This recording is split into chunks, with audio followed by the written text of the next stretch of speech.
52편 1절로부터 9절 말씀, 시편 52편 1절로부터 9절 말씀 우리 한 절씩 교독하면서 읽도록 하겠습니다. 포악한 자여, 내가 어찌하여 악한 계획을 스스로 자랑하는가? 하나님의 인자하심은 항상 있도다.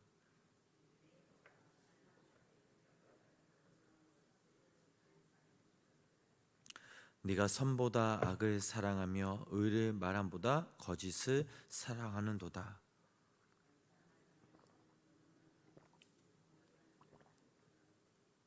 그런즉 하나님이 영원히 너를 멸하시며 너를 붙잡아 내 장막에서 뽑아내며 살아있는 땅에서 내 뿌리를 빼시리로다.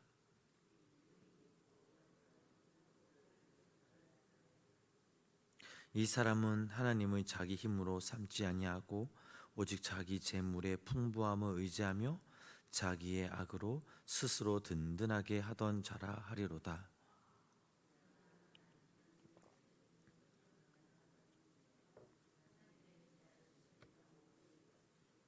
우리 함께 읽겠습니다.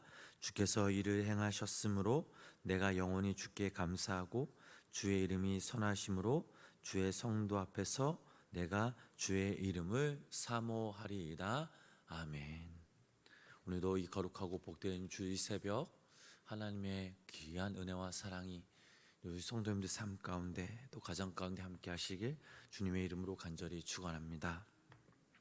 오늘 저희들이 읽은 시편 52편 이 말씀은 악인과 의인의 삶을 뚜렷하게 대조시켜서 그 결말을 통하여 우리에게 교훈하는 교훈시입니다. 결국 악인은 하나님이 심판하신다는 것이죠.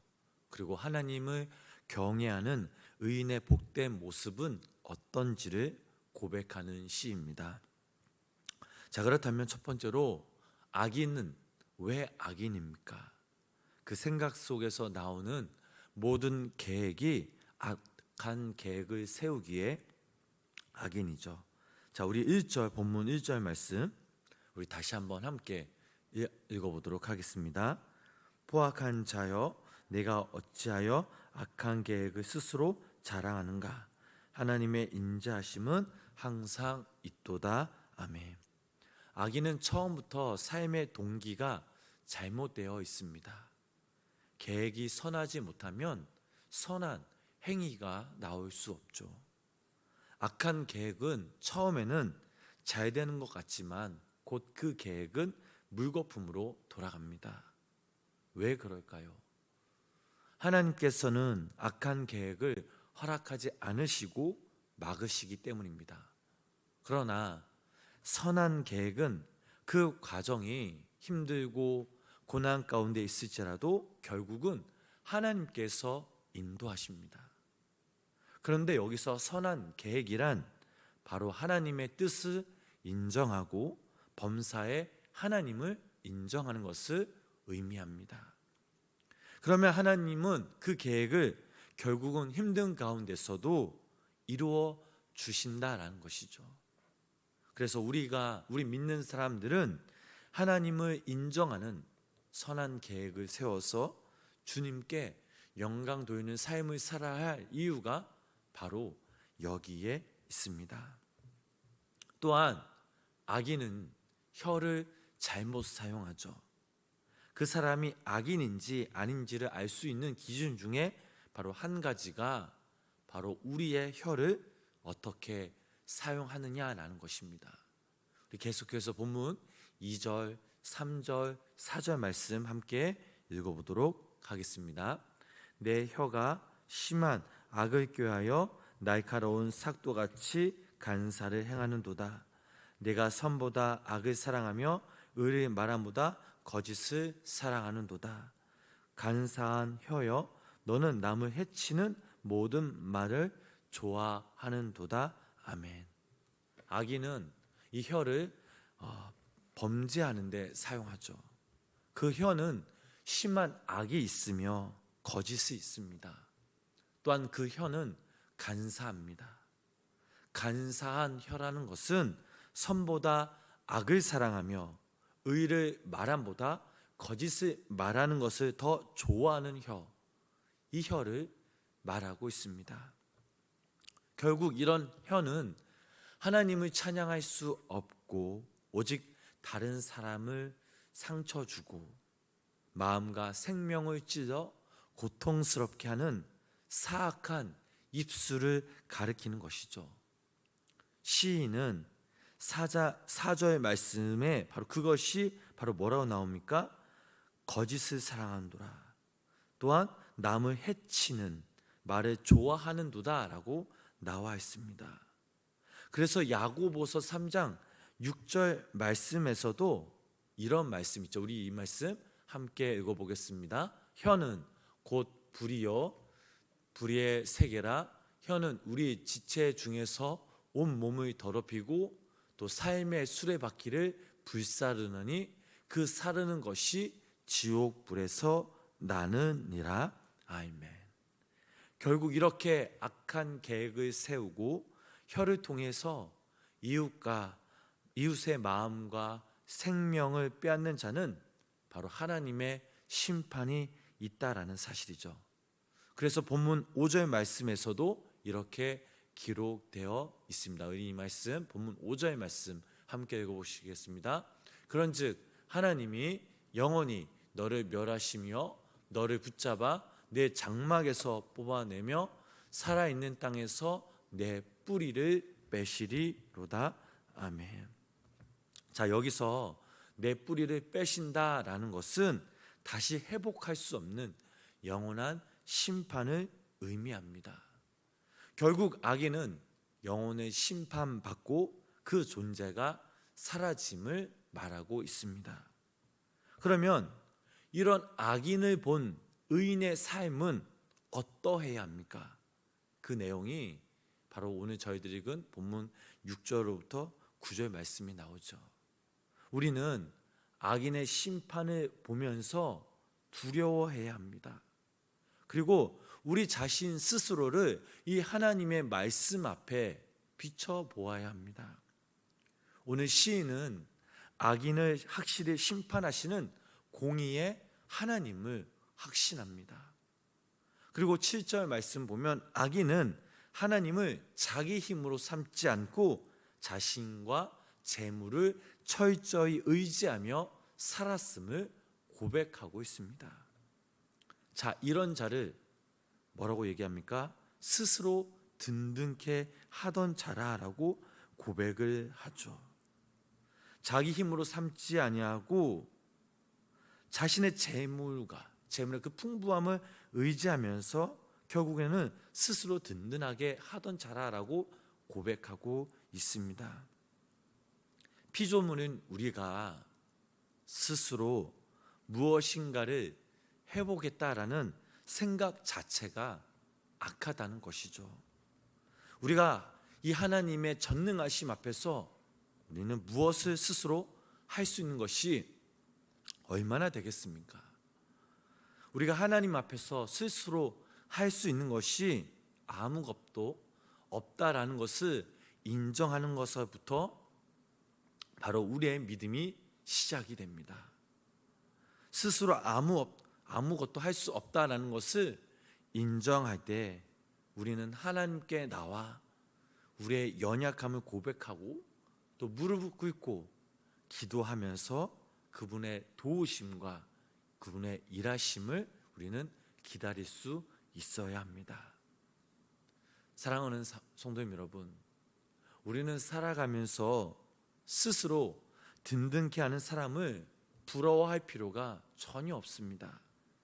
자, 겉으로 보기에는 능력이 있는 것처럼 보이고 잘난 것처럼 보이지만 그 삶 가운데는 자기 자신만 있을 뿐 하나님이 없다라는 사실이죠.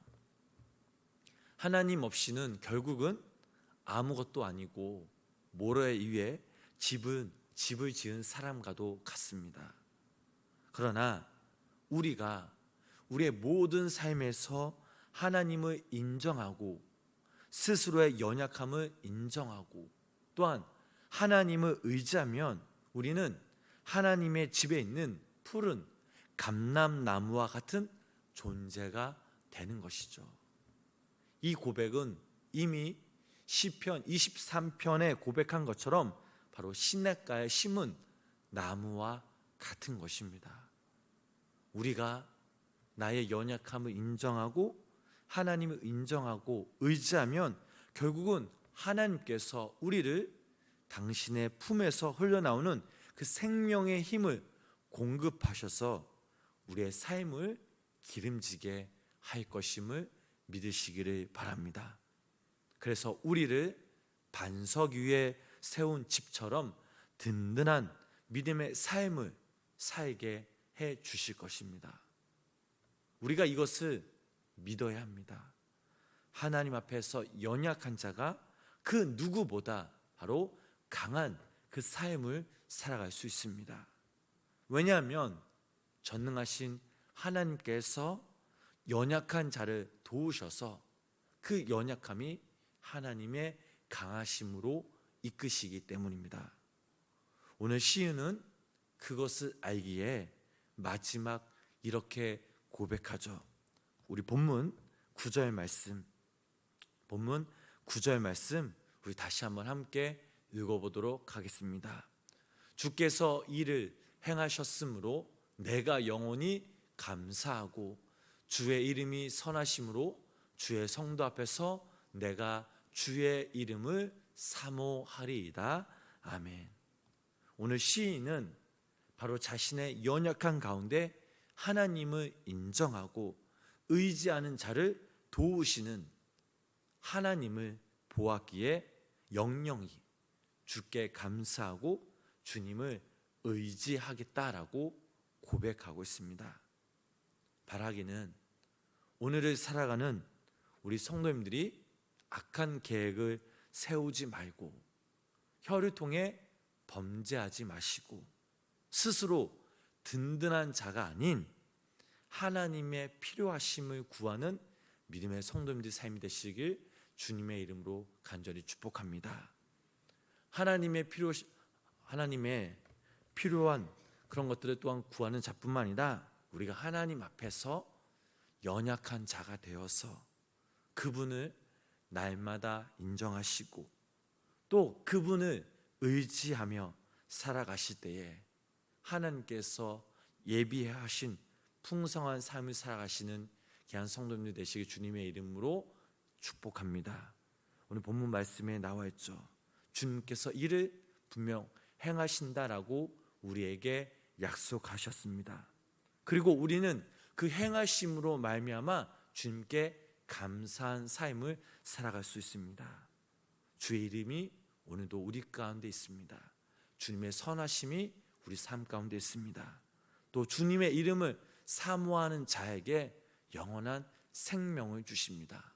오늘 우리가 이 땅에서 살아갈 때에 이 말씀을 붙잡고 주의 이름을 사모하시며 주님의 이름을 간절히 찾는 또 주님께 온전한 마음으로 예배를 드리시는 귀한 믿음의 성도님 삶이 되셔서 오늘 하루도 하나님의 풍성한 은혜를 마음껏 누리며 나누며 살아가시는 귀한 믿음의 성도님들의 삶이 되시길 주님의 이름으로 간절히 축원합니다. 기도하겠습니다. 사랑의 아버지 하나님 감사합니다. 오늘도 하나님의 도우심을 기다리면서 하나님을 의지하며 주님께 믿음으로 나아갑니다. 성령님께서 오늘도 이 시간 또 오늘 하루 가운데 우리와 함께하여 주셔서 우리를 보호하여 주시고 우리를 지켜주시고 우리를 인도하여 주시옵소서.